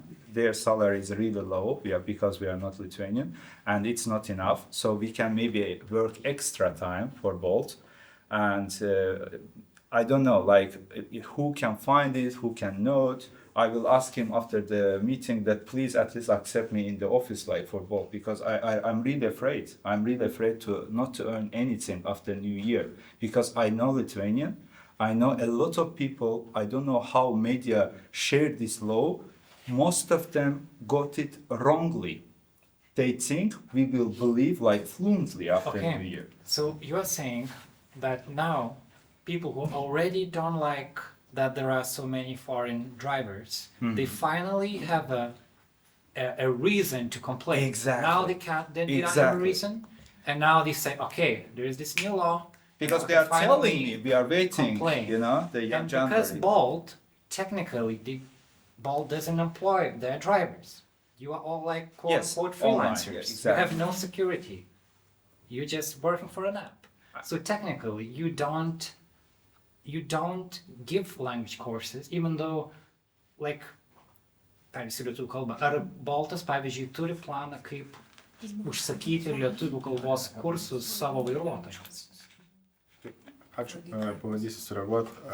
Daug klausimų iš tikrųjų nusišypsojau ne iš nejautrumo, bet iš tos kuriozinės situacijos, kuri nebejotinai kils iškart po naujų metų, nes bus tokių žmonių, kurie tikėsis, kad sausio 1 ir visi kalba. Geras akcentas dėl kalbos lygio, turbūt irgi, ką pats pastebėjau praktikoje, kad žmonės pakankamai supratingi, ypač jeigu vairuotojas bando kalbėti lietuviškai, tai tikrai keleiviai yra supratingi. Bet tikrai bus tų skundų, tai tas praktinis įgyvenimas, ko tik pradėjom diskusijos pabaigoje ir kaip tai padės pačius vairuotojus, buvo mažai aptartas, bet tikrai... Bet kokia apsauga bus vairuotojams po 26 metų pradžios? Tai vat, ko mes tikimės, tai vat, kad bus tas supratingumas iš nežinau, vyriausybės, kalbos inspekcijos, kurie irgi... Ne, bet pačioje programėje. Nes aš suprantu, kad yra, tu pasiskundė kelis kartus ir vairuotojas yra blokuojamas. Ne visai taip. Nėra visai taip, tai mes toliau, kur irgi, ką darys Boltas, ne? Tai mes jau kalbamės ir jau turim 2 kalbos mokyklas, kur deriname net specialius pavėžėjim kursus, tai juos komunikuosim greit, bus malonu pasišnekėti ir Segdą daugiau, galbūt ir su universitetu, tai bus pagalba iš platformos pusės pavėžėjams pradėti tą integraciją.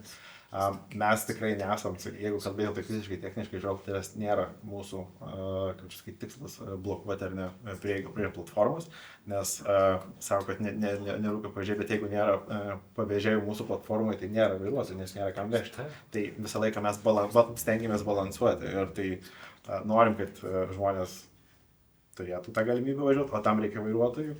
Jeigu yra dabar reikalavimas, kad jie kalbės, tai mums teks balansuoti ir bus sunkiausia turbūt pirmi pusę metų, ar ne, ar metai gal net, kol bus tas mokymasis. Tai vėl, tik tai tikimės to supratimo iš visų, esant supratimui, kokioje stadijoje yra įstatymo įgyvendinimas, kad bus į tai atsižvelgta.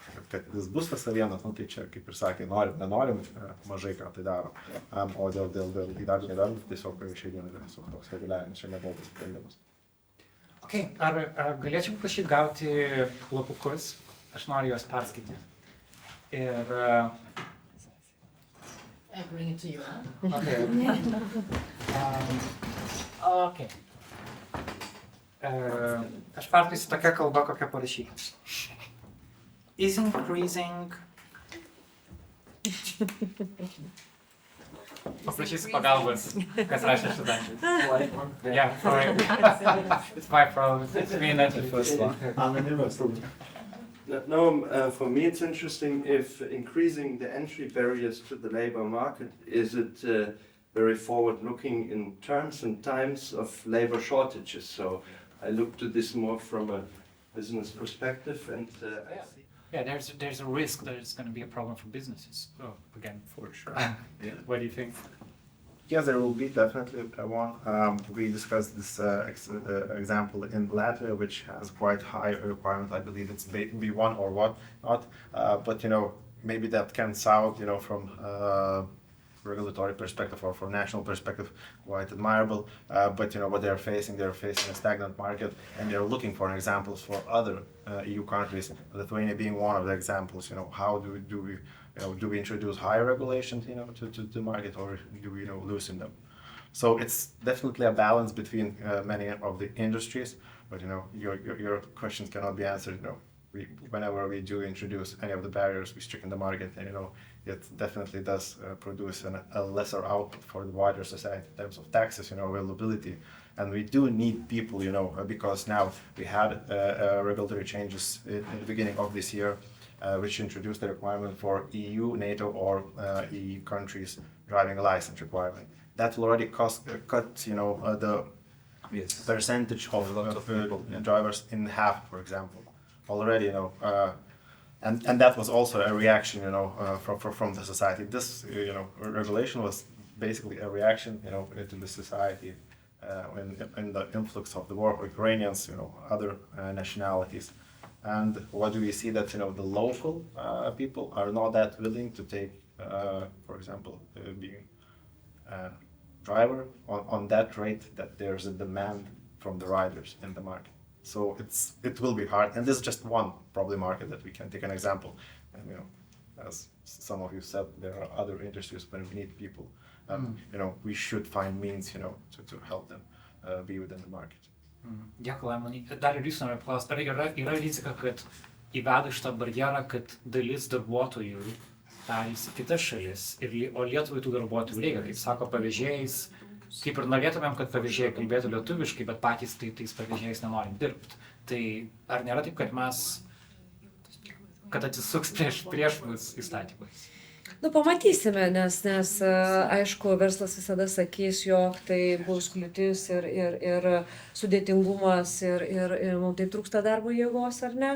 Vėlgi, aš galvoju, kad tai neturės didelės įtakos, labai didelės įtakos, tuo labiau, kad, apskritai, aišku, čia jau kita tema ir prieš buvo juk ir laidos apie Bolt pavėžėjus ir tai, kad prieš 5 berods metus pakankamai daug lietuvių veždavo, bet skundžiasi, jog atėjus iš trečių šalių išstūmė lietuvius ir jie to nebedaro dėl to, kad ir įkainiai maži ir pasidarė ir tiesiog iškvietimų mažiau dėl didesnio žmonių skaičiaus. Tai čia, čia tų įvairių pusių yra ir aš atsimenu, kai ir Anglijoje gyvenau ir prieš Brexit referendumą, anglai patys sakė, čia dabar ateis europiečiai, mūsų išstums iš darbo rinkų ir taip toliau. Ir taip pyko ant lietuvių, ant lenkų, ant rumūnų, kad išstūmė iš tų darbų, kur sakysim, jau nebenorėjo patys anglai dirbti. Kas atsitiko iš tikrųjų su tam tikrom darbo sritim, kur jau lietuviai patys ir nebenori dirbti ir tiesiog uždarbiai yra ko gero nebe tie, kur norėtų. Bet po Brexit referendumo, Brexitas įsigaliojo 20 metais, atsiskyrė Jungtinė karalystė galutinai nuo ES, bet jie turi didžiausia migracija, kokia yra turėję, ar ne? Tai matom, kad nebūtinai tai įtakos ir nebūtinai tai bus taip dramatiška, kaip galvojame. Dėkui. Kitas klausimas. Kodėl pasirinkote įstatymą įsigaliojimui 1 metus? Kodėl po 1 metų įsigalioja tikriausiai, ar ne? Kas klausia? Ar šį laiką įmanoma užtikrinti jo laikymasi? Gal galite patikslinti, ką šitą sakant? Jo, bet iš esmės taip, dėl to greičio įstatymo, kad ir atrodo, kad diskusija mes ir pripažinom, kad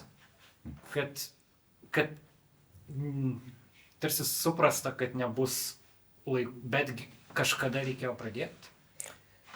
Mes apie jį diskutavom tikrai jau 2 su virš metų ir tai ne iš dangaus ir tam Ir diskutavome su verslais, ir su įvairiais verslais, ir su ministerijomis. Ir tas laikotarpis iš tikrųjų buvo prieitas bendrų sutarimų pateikus, nes buvo pateikus dar anksčiau, bet ir turėjo būti priimta daug anksčiau. Tai tiesiog tai buvo bendras sprendimas, kad iki dar duoti metų su viršum tam, kad pasiruošti. Okay. Kaip daryti ir ką daryti, kad būtų daugiau galimybių mokytis lietuvių kalbą užsieniečiams? Aglė, galbūt jūs komentuojate. Taip, tai aišku, žmogiškųjų išteklių jų tiesiog tiek nebus. Čia aišku, antplūdžio turbūt nebus, nes, nežinau, gal vidaus reikalų ministerija kažkuri turi duomenis, kiek iš tikrųjų žmonių paliečia šitas įstatymas, nes tai paliečia tik tai individualiai dirbančių žmonės. Tai jų gal nėra toks labai didelis skaičius. Ką mes iš tikrųjų galėtume padaryti, tai mes turėjome prieš tai tokį su ukrainiečiais siejamą projektą ir mes buvome numatę sukurti A1, A2 ir B1 lygio tokią normalią, nuoseklę online sistemą, kur žmogus gali pats mokytis, klausyti tekstų ir taip toliau, bet buvo beprotiški terminai ir ačiū Dievui, kad mes ten nieko nepradėjome, nes būtume padarę, ko nereikia.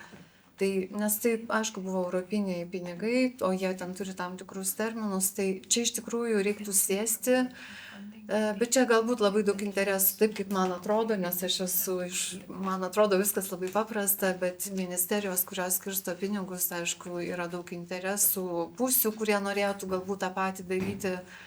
Tai čia yra tam tikrų dalykų, bet iš tikrųjų visiškai sutinku, nėra normalios programėlės žmonėm patiems mokytis tiesiog, bet čia reikia sėsti ir padaryti. Bet jeigu galėčiau pridėti, iš tikrųjų žinau, kad VDU studentas vienas yra sukūręs programėlę, kur galima mokytis lietuvių kalbos, nes Duolingo, kas būtų idealu. Jeigu būtų lietuvių kalba, Duolingo, visiems žinoma ir prieinama, bet dar prieš 3 galbūt metus, būnant švietimo komitete, mes kreipėmės į Duolingo, kad jie įdėtų lietuvių kalbą, nes yra toks ateinantis įstatymas ir visa kita. Na, mums buvo atsakyta taip kaip iš verslo perspektyvos, mums neapsimoka, per maža rinka, per mažas poreikis. Tai labai gaila, bet VDU yra sukūrusi tą programėlę, tai kaip ir sako, kad yra. Mes jau 7:30, bet dar keletą minučių paskirkim. Gerai? Paskutiniam klausimui. Bet jūs susirinkote. O kaip dėl aukštos kvalifikacijos migrantų? Kodėl jų nereikia versti, kabutėse, integruotis į bendruomenę per kalbą? Turbūt įstatymas visiems galioja. Jeigu tai nėra aptarnavimo sektorius, tai nėra to privalomumo. Jeigu tai yra, sakysim, žmogus IT dirba ir nebendrauja su klientais, tik atlieka tam tikrą funkciją, ar, sakysim, kūrė kažkokias problemas, apsus ir visa kita, na, įstatymas numato tik tai aptarnavimo. Dėstytojams yra išimtis. Išimtis numatyta. Tai tuomet klausimas, kas yra aptarnavimas, ar ne? Tvarkoje. Ar nereikėjo pirmai įvesti geros veikiančios mokymų sistemos, infosklaidai, mokymų standartai, prieinami kursai ir panašiai, prieš įvedant tokį įstatymą? Mato, tol, kol nėra įstatymo, nėra pagrindo visiems kitiems dalykams, dėja. Būtų labai smagu, jeigu šiaip valstybėje įgyvendintumėm vienus dalykus, tada jau ateitų įstatymas, taip dėja nėra. Paprastai visi laukia to bizūno, kuris taip jau nemaloniai skamba tam, kad toliau jau vystytų viską. Iš kitos pusės, kaip ir minėjau, universitetai, jie turi tam sistemas, jie turi žinojimą, jie turi programas, metodikas, jie viską turi. Bet man labai liūdna, kad dėja mūsų viešasis sektorius nenori dalintis ir atsakomybėmis, ir tam, kaip sakant, pareigomis su jais ir jiem atiduoti dalį. Bet jau Eglė sakė, kad jau liberalizuoti nacionalinę švietimo agentūrą žada visas tvarkas, galbūt pasidalins ir bus tikrai daug paprasčiau. Paskutinis. Other means to support foreign service employees in learning Lithuanian language. Galbūt gali patikslinti, ką turėtų omenyje. Baltas papūgas? Yeah, actually, this is more a question to the educational institutions as well as to the business. I mean, if there's something you're supporting also the employees with the chance to learn the language, of course supported probably by the government, as you know, Funding of the in government. the end the law is there. So Yeah, I emphasize it. Like, you know, nobody's doing anything, nobody asking from anyone, only immigrant. Like, there is a problem, but everybody thinks it is our problem. Let them to fix it's your problem. You know, I just emphasize it. Maybe you didn't, someone didn't maybe understand me, and I am sure all foreigners really want to learn it. But it would be high motivation on us if we would see the government is seeing it as a problem also. Okay, guys, we have also problem. For example, exam time, there is no time. Like the course, like the high quality courses, who are doing it like normal residents, like Lithuanians. They are not teacher, they are no one, and taking that much money that even parliament members are not earning that much. Like, I am really guarantee you. Like, and they are not paying tax, they are doing like in a secret way. And also, please, like, use media or something. Maybe you can motivate people that maybe there could be some volunteers that could help us. Because I believe if I would live in Azerbaijan right now, if we would have this problem, I would really help them freely. And I would ask my friend also join me. Because it's also a way of showing love to your people, your country, and your language. I mean, you know, like again and again, I'm saying there is a problem, and only we alone have to fix it. I accept the problem. I understand it's also our problem, mainly our problem. But don't punish us. Let's do it with love. Let's do it together. We can use, like, government has power to use the media and everything, but we see currently everything against the foreigners. Everybody hates us like we are doing something bad here, but actually we pay a lot of tax. I'm paying my income tax. I'm paying for Bolt also, because Bolt is not a Lithuanian company and they are not paying tax here. The income that Bolt earns, we are paying 21% for Bolt income also. He can correct me if I'm wrong. We are really paying too much money. We are paying way more than any average Lithuanian citizens are paying yearly to the government as tax. We are helping this economy. We are not bacteria, we are not microbe. I mean, we are doing really helpful things to the economy. And he said really nice things. It's a good sign that the Lithuanian government country is developing. The good sign is the number of foreigners. I don't understand why some people are getting angry for this. You should be happy. It means your country is developing. That's why people are coming here. You know, you should be really happy. You shouldn't like be upset about it.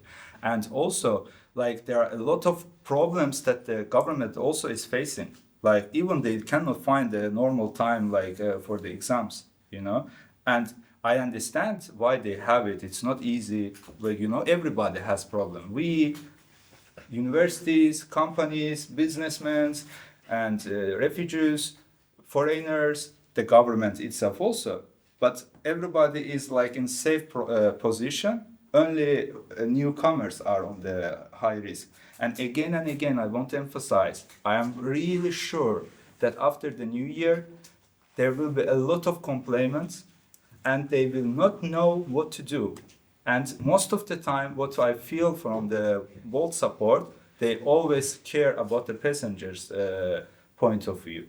Yeah. If someone, like, if they will see like someone's account, like 3 people wrote that he doesn't speak properly just because the writer didn't understand the law properly, that person will be blocked, you know. And again, here, mostly foreigners married with Lithuanians. They are the family, they have family here, they have to earn money. Okay, if they will lose this job, good that Bolt, Uber came here. Seriously, I'm seriously telling. There's no like a lot of opportunities for foreigners to work in Lithuania. And there will be another problem. And he can also correct me if I'm wrong. I think I'm not. Like, if we will lose these drivers because of this complaining law, language, and so on, there will be less drivers. Less drivers, less taxi. Less taxi, high price. Am I right or not? Lithuanians will be happy about it. That's how it works, of course. I mean, as parliament, as government, you really need to think about everything, you know, just... Maybe again I didn't translate. The law gonna be to punish you and to stick, because without law, what you're saying, it doesn't make a sense. You need a stick in your back. No, of course, there are a lot of situations that we really need it, but we always solve it like in a normal way. There are a lot of aggression, you know, all those laws are giving chance to these aggressors to be even more aggressive. But, you know, it's what it is. I'm not complaining. I'm here not to complain. I'm really thankful that you came, because I really didn't expect anything from government, because government is really not helping, and I really didn't believe that someone will come. I really appreciate that you came. Like, sincerely, I'm saying thank you for coming. At least you are you want to listen, and you are trying to at least explain what you are talking about in the parliament, you know. And I really kindly ask you, share this problem with your colleagues in the parliament. Say there is a problem. And as a government, you also have like weak points. Not only we have problem, you also have, every institution have the weak points. And we need to solve it together, again, with love, with motivation. And because of this law, already all the foreigners like shaked up, and everybody is already aware that we have to learn it. And I would really love to see one more year prolonging, but you say that it's already not the case. But I am still curious how Bolt will deal with the complainants. I really worry about it, and I'm sure many people will lose their job. And one more sentence that I really agree with her, and I also criticize a lot of drivers when I see that they just say "zdrasti" or "hi," like just at least say "sveiki," "labas vakaras," "labas rytas." Like there are like few words: "pakeire," "padešine," "galima čia," "čia gerai bus arba ne." Like, you know, simple things, but there are some people that are really ignorant. Like I understand her, but you know, because of this few number of foreigners, just to punish the others, and to make this conflict between foreigners and the locals, it won't make any solution. You know, we need to love each other, we need to support each other, not to conflict and fight with each other, as he said, you know. Okay, That's all I want to say. Thank you. Thank you. Adele. Aš labai atsiprašau, Viskas gerai. kad šitas debatas tapo grinai politiniu debatu, ne tiek meniniu debatu, nes jūs turit puikų projektą, vadinasi Taksi, kaip ir vadinasi, Taksi Vilnius. Taksi Vilnius, kuris vadinama performatyvi kelionė. Ir suprantu, kad jūs meno pagalba siekit dar kitus pasukti debatą. Ačiū labai. Ir mes jau viršėm laiką. Dėl to gavus tokią fokus grupę truputį tau. Tai galbūt gali papasakot, kada spektaklis bus ir gal kažką naujo išgirdai čia. Nes jūs jau daug research darėt patys. Atsiprašau, anglišką žodį. Viskas gerai. Dėl manęs viskas gerai, nežinau, kad dėl jūsų, dėl research žodžio. Tyrimas, taip. Tai spektaklis dar kartą vyks šį šeštadienį, šį sekmadienį. Visi esate kviečiami. Turėsim rodymus anglų kalba ir rusų kalba su lietuviškais intarpais. Tai tikrai kviečiame spektaklį. Turėsim rodymų 2 valandą, 4. Žodžiu, galite pasižiūrėti bilietai LT. Bet ką norėjau pridėti iš tos tyrimo pusės, aš ieškodama taksi vairuotojų, užsieniečių, kiekvieną dieną važinėjau taksi, nebuvo nei vieno, kuris nepasakytų labas, laba diena, labas vakaras, ir čia yra kaip toksai jau kaip įprastas, man atrodo, jų integracijos ir kažkoks pripratimo ir pagarbo ženklas sveikintis. Mano patirtį, nors aš tikrai, mano buvo tyrimo laukas, būti su taksi vairuotojais, važinėti, ieškoti taksi vairuotojų ir neturėjau nei vienos patirties, nors išleidau daug pinigų į jūsų sąskaitą, Ar Bolt nėra partneriai šitą? Taip, kol kas. Okay. Tai va, ir nežinau, sureaguosiu tikriausiai labai panašiai kaip Alšanas, kad man atrodo kiekvienas didelis pokytis, ypatingai jeigu jis yra valstybiniu mastu ir jis liečia daug žmonių, didelę kažkokią socialinę grupę, jis turi būti priimtas per abipusę atsakomybę. Nes jeigu mes einam į pokytį be atsakomybės ir permetam atsakomybę pusiai, kuri yra to pokyčio kaip ir auka, tiesiog, nežinau, mažiausiai nesąžininga, nes ką aš dabar girdžiu, arba jūs, pavyzdžiui, pasakėt, kad tikėsitės supratimo keleivių, kad jie kažkaip nebaus vairuotojų, bet kaip mes galim tikėti supratimo keleivių, net jeigu mes nesuprantam, koks tai yra įstatymas. Mes dar nežinom, koks tai yra lygis, ar tai A1, A2, ar A1 reiškia gramatikos žinias, ar reiškia tik frazes, mes nežinom, nors esam kaip ir diskusijos dalyviai, o tikėsimės iš tiesiog kiekvieno vilniečio, kad jie supras ir nebaus vis dar taksi vairuotojų. Tai, nežinau, liūdna ir gal truputį nusivylimo yra apie tai, kaip priėmimi įstatymai be pasiruošimo, nes man atrodo, tai nėra argumentas, kad vėl galvos užsieniečiai, kad mes ir vėl pratesim įstatymo priėmimą, man tai nėra argumentas priimti įstatymą, nebūnant jam pasiruošus. Tiesiog. Tai jeigu nepasiruošia, jeigu žmonės nepasiruošia, jeigu užsieniečiai nepasiruošia, jūs nepasiruošia, nėra nei Boltas nepasiruošęs, kam priimti įstatymą, kai nėra nei vieno pasiruošusio tam dalyvio.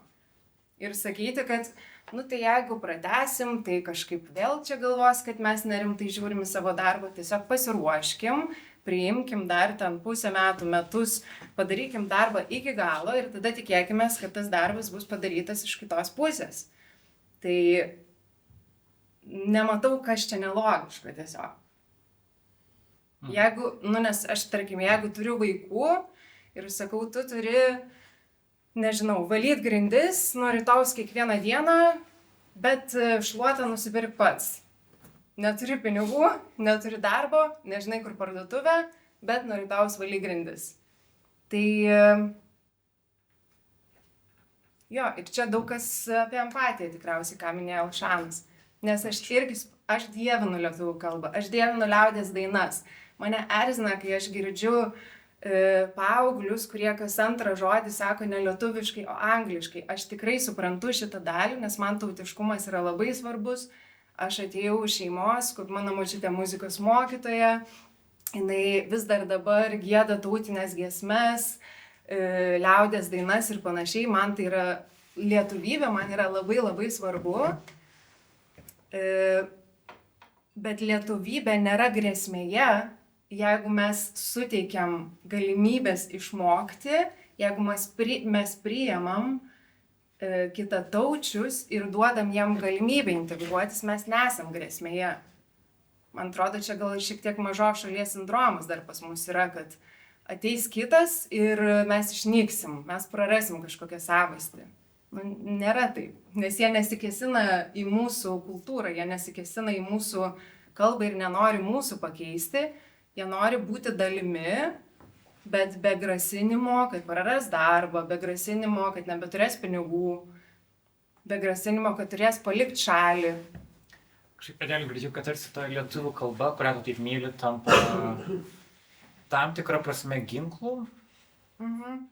Ir tada dalį grįžtu prie jūsų ir vėlgi suprantu, kad nėra patogi pozicija iš visų pusių atremti argumentus, bet noriu priminti, kad už įstatymą balsavo Seimo narių, 78 Seimo nariai, tai yra jūsų iniciatyva, bet ji turi bendrą skirtingų partijų palaikymą. Šiuo atveju jūs esate kaip reprezentatorė Seimo viso čia. Bet iš tikrųjų, ar neatsitiko taip, kad ta kalba, kurią mes visi mylim ir norim išsaugoti, tampa dabar tam tikrą prasme, kad prievartos mechanizmų arba kažkas, kas kelia blogas emocijas, maždaug, ai, tą lietuvių kalbą turiu mokytis. O ne, vėl lietuvių kalba. Ar mes nepadarėm, kad dabar žmonės nemėgstos, kad pasieksim priešingą rezultatą. Man kaip lietuvių kalba rašančiam ir kalbančiam žmogui irgi yra baisu. Dėl to ir jums kaip. Bet įdomu, kaip jūs tą matot. Ir čia būtų turbūt finalinis jų pasisakymas. Na, ko gero, dar reikėtų pasakyti tikriausiai, kad pati dar ir įstatymas gimė, kaip aš sakiau, iš mano pačios tam tikrų nuostatų, be abejonės, nes tu nesiūlai to, ko pats netiki. Bet jisai iš principo yra atliepiantis mūsų visuomenės nuotaikas ir lūkesčius. Tai yra mūsų visuomenė, ką tenka girdėti ir matyti, ir tas tikrai matosi labai aiškiai. Ir va, jūs sakėte, dabar įstatymas supriešina, ar ne, visuomenė su vairuotojus ar su tais, kurie, užsieniečiais, ar ne?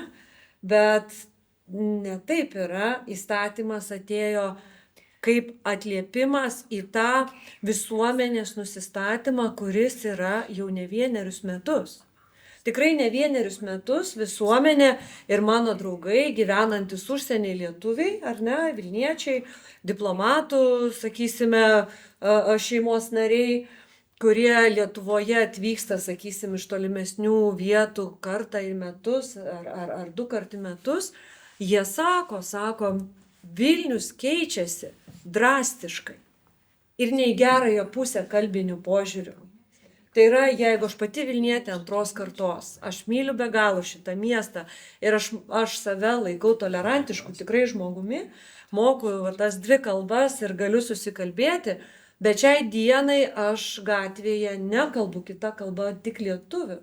Ir ne dėl to, kad aš nekęsčiau žmonių, ar ne, mes kalbėjom čia ir anglų kalbą, ar ne, kad susišnekėti ir viską, bet dėl to, kad aš noriu padėti, mokytis ir galbūt sudaryti šiokią tokią nekomfortabilią padėtį, tam, kad būtų motyvacija ir kartu iš to, kad aš kalbu lietuviškai, lėtai, paprastai padėti mokytis kaip visuomeniai. Tai aš manau, kad šiaip visuomenė, nemaža jos dalis jaučiasi blogai. Jaučiasi blogai. Dėl to, kad nuoširdžiai pasakysiu, kartais jautiesi svečias savame mieste. Svečias, nes su tavim kalba rusiškai, su tavim kalba angliškai, bet su tavim jau vienu metu iš tikrųjų labai retai kalbėjo lietuvių kalba. Ir tuomet, klausi, jeigu taip jūs esat nuostabus žmogus, kaip ir kiti, daug žmonių nuostabių, bet yra žmonių, kurie sako, aš gyvenu čia 3-5 metus ir aš nesimokysiu šitos kalbos.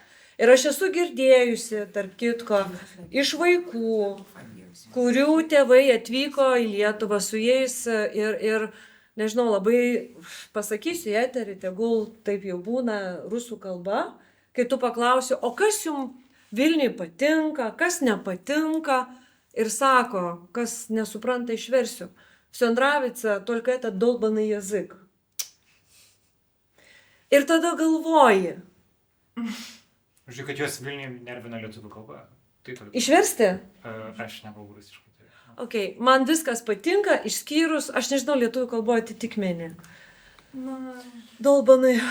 Čia į kamerą jau nesakysiu. I agree. I sometimes speak Lithuanian with those citizens and they don't reply me in Lithuanian language and reply me in Russian language. And we are facing such things. You know, problems and problematic people are in everywhere, you know, in every group of people. With us, in the government, in the business, people, but those who were not happy with the change of Vilnius because of the foreigners and because of the language, why you are not telling them, guys, show them how you love your language, your country, do something. There is a rock, you know, we need to take it to the ethical. Taip, galiu, bet jūs tada parodykit pastangą, kad jūs norite susikalbėti mano kalba, ar bent jau dedate tą pastangą. Skirtumas, kad dalis mūsų turbūt tiesiog nori susikalbėti. Ir man, ir turbūt kokią kalbą mokam, tokia ir kalbamės. O atrodo įstatymo dvasia yra, kad susikalbėkit lietuvių kalbą. Ir turbūt Taip, nes tai yra valstybė Lietuva, jos Mes pavadinimas. kažkada turim sustoti, aš labai dar, mes čia tamsų lapkričio vakarą sėdim. Ačiū labai Taksi Vilnius, kad sukūrė šitą erdvę mums šnekėtis ir tikrai labai labai svarbi diskusija, nes ji tik augs. Ir jo, turbūt čia sustokim. Noriu padėkoti labai visiems, kad jūs atėjote čia. Priminsiu, su mumis buvo Laimonas Ikštys, Baltikinės vadovas pavėžėjo paslaugoms Lietuvoje, plojimų už Nevičiūtė Mušavskienė, politikė, Seimo narė, inicijavus įstatymo pakeitimus dėl lietuvių kalbos vartojimo tarnavime nuo 26 metų. Aglė Gudavičienė iš Vilniaus universiteto lituanistinių studijų katedros, ten yra vedėja. Taip pat Elšan Huseinov, Taksi Bolt vairuotojas. Ir Adelė Šuminskaitė, Taksi Vilnius kūrybinės komandos narė. Pratęskim prie vafliukų. Ačiū. Ir Karolis.